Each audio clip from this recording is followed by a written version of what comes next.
20장 1절부터 8절 말씀입니다. 예루살렘 성에 입성하신 예수님, 이제 성전에서 백성들을 가르치시고 복음을 전하십니다. 그러자 대제사장, 서기관, 장로들이 예수님께 다가와서 당신이 무슨 권세로 이런 일을 하느냐, 무슨 권세로, 또 다른 개역 성경에서는 무슨 권위로 이런 일을 하느냐. 우리 본문의 2절 말씀을 함께 읽습니다. 말하여 이르되 당신이 무슨 권위로 이런 일을 하는지, 이 권위를 준 이가 누구인지 우리에게 말하라. 아멘. 이 권위, 권세, 요한복음 1장 12절 말씀을 기억하시는지요? 영접하는 자, 곧 그 이름을 믿는 자들에게는 하나님의 자녀가 되는 무엇을 주셨다? 권세를 주셨다. 그 권세와 여기에 사용된 권위, 권세 같은 단어입니다. 권세는 누가 주는 겁니까? 내가 권세를 취하는 것이 아니라 하나님이 주시는 것을 말합니다. 그렇다고 하면 예수님께서 직접 이 땅에 오셔서 아버지의 뜻을 이루어 나가실 때, 그때도 마땅히 인정해야 할 대제사장, 서기관, 장로들이 예수님의 권위를 인정했습니까? 안 했습니까? 예수님이 직접 사역을 하는데도 예수님의 권위를 인정하지 않았습니다.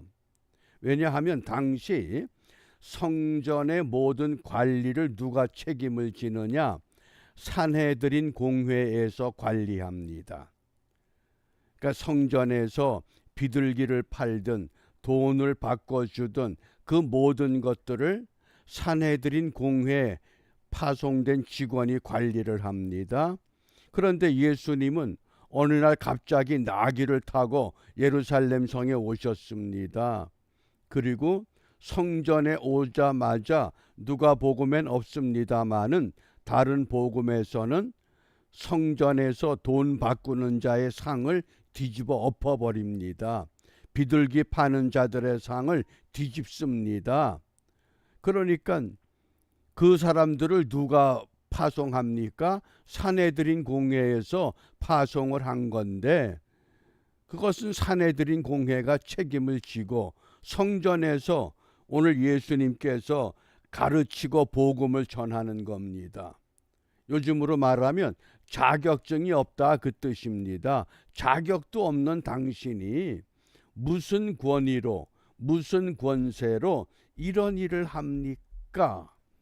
그러면 예수님이 직접 가르치시고 전할 때도 예수님의 권위를 인정하지 않았다고 하면, 그러면 오늘 이 시대에, 예수가 보이지 않는 이 시대에 세상 사람들이 교회 권위 인정하겠습니까?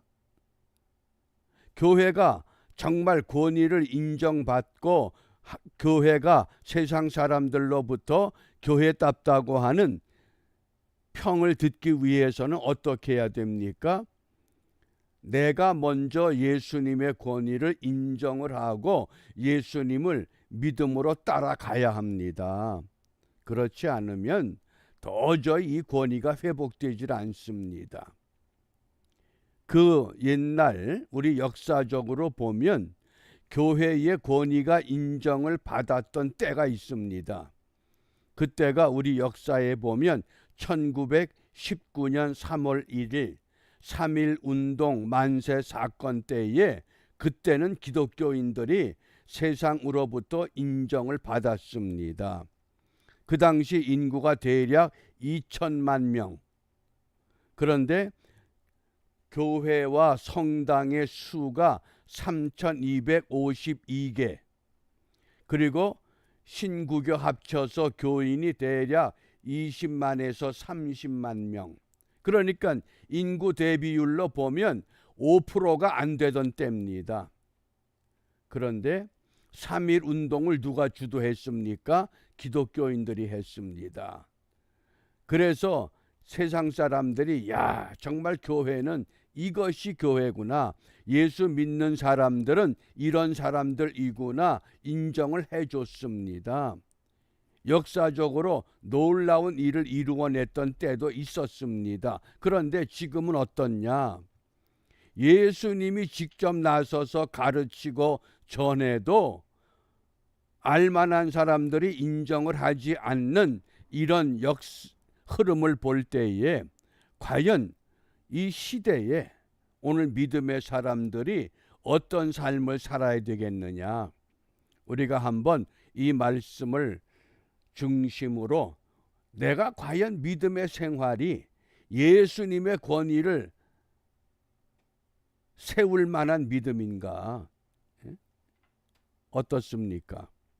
오늘 본문 그래서 1절에 보면 하루는 예수께서 성전에서 백성을 가르치시며 복음을 전하실세 대제사장들과 서기관들이 장로들과 함께 가까이 와서, 그러니까 대제사장이나 또 서기관이나 장로들은 성전에서 가르치고 전할 수 있는 사람은 랍비가 해야 되는데 당신은 자격도 없는 사람이 성전에 들어와서 뒤집어 엎기를 하고 회초리를 들어서 내리치기도 하고 이게 무슨 행패요?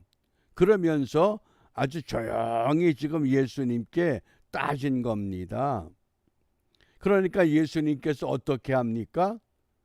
그래, 그러면 나도 한번 물어볼 것이 있다.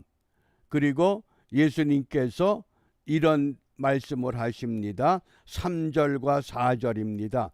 대답하여 이르시되 나도 한 말을 너희에게 물으리니 내게 말하라. 요한의 세례가 하늘로부터냐 사람으로부터냐? 그러니까 예수님을 찾아왔던 이 제사장, 서기관, 장로들이 모여서 수근수근 됩니다. 우리가 어떻게 대답을 해야 되느냐? 그러자 결론을 맺습니다. 어떻게 결론을 냈습니까? 자, 어디서부터인지 우린 모른다. 모른다는 게 답입니다. 그러니까 예수님께서 나도 그러면 모르겠다. 나에게 권세를 주신, 권위를 주신 그가 누군지 나도 모르겠다.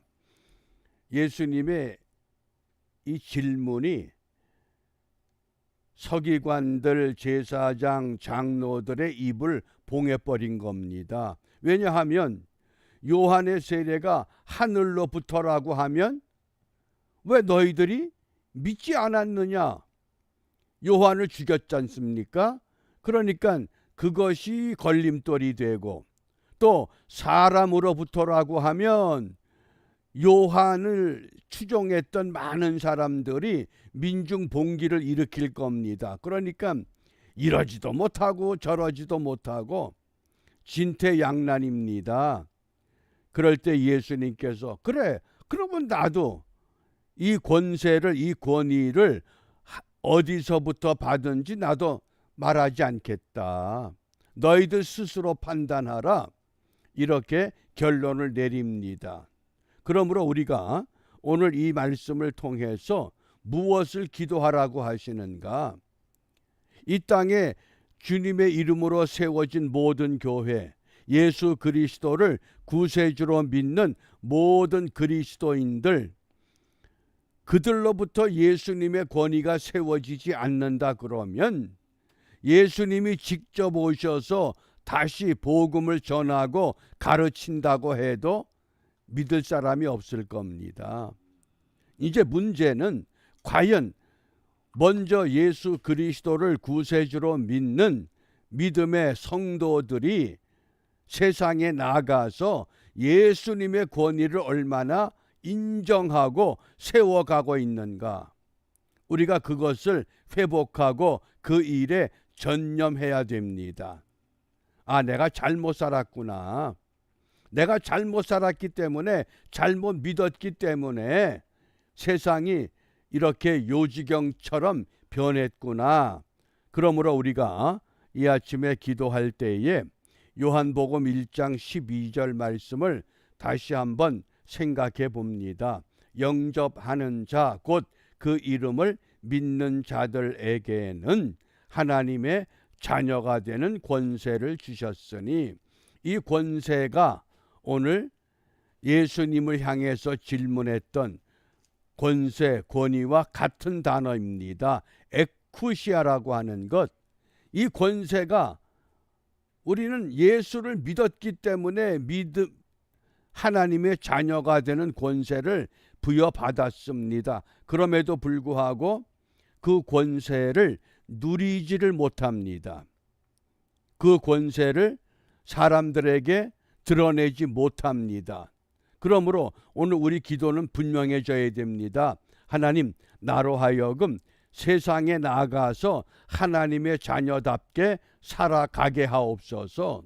하나님의 자녀답게 믿음을 보여주게 하옵소서. 어떻게? 세상에 소금과 빛이 되라고 분명히 말씀하셨습니다. 내가 세상의 소금과 빛이 되지 못했기 때문에 예수님의 권위가 땅에 떨어질 수밖에 없었고, 하나님의 교회가 질타받고 조롱의 대상이 되고 마는 이 안타까운 현실. 그러므로 우리가 이 사순절 경건의 삶을 지내면서 과연 무엇을 회복해야 될까? 나의 믿음 없음을, 내 믿음의 약함을 주님 다시 하나님 앞에 기도하며 하나님의 자녀답게 살아가는 일에 우리 모두 성공하는 은혜의 하루가 되시기를 바랍니다. 기도하겠습니다. 전능하신 아버지 하나님, 우리를 사랑하셔서 영접하는 자, 곧 그 이름을 믿는 자들에게 하나님의 자녀가 되는 권세를 이미 허락해 주셨습니다. 놀라운 권세를 우리가 받았지만 그 권세를 가지고 부끄러운 구원, 값싼 은혜의 자리에 처박혀서 세상을 향해 나아가 소금과 빛이 되지 못했고, 하나님의 교회와 하나님의 이름을 드러내지 못한 우리의 부끄러운 모습, 우리의 잘못된 모습, 오늘 말씀의 거울 앞에 우리를 조용히 반성하며 이제부터라도 다시 한번 예수님의 권위를 일으켜 세울 수 있는 하나님의 교회와 하나님의 백성들로 일어설 수 있도록 약속하신 성령으로 우리 모두를 새롭게 하여 주시고 강건케 하여 주셔서 어디를 가든지 어느 곳에 있든지 하나님의 백성들이 이 땅의 소금과 빛의 사명 바르게 감당하는 은혜가 풍성한 주의 백성들과 교회가 되도록 축복하여 주시옵소서. 예수님 이름으로 기도합니다. 아멘.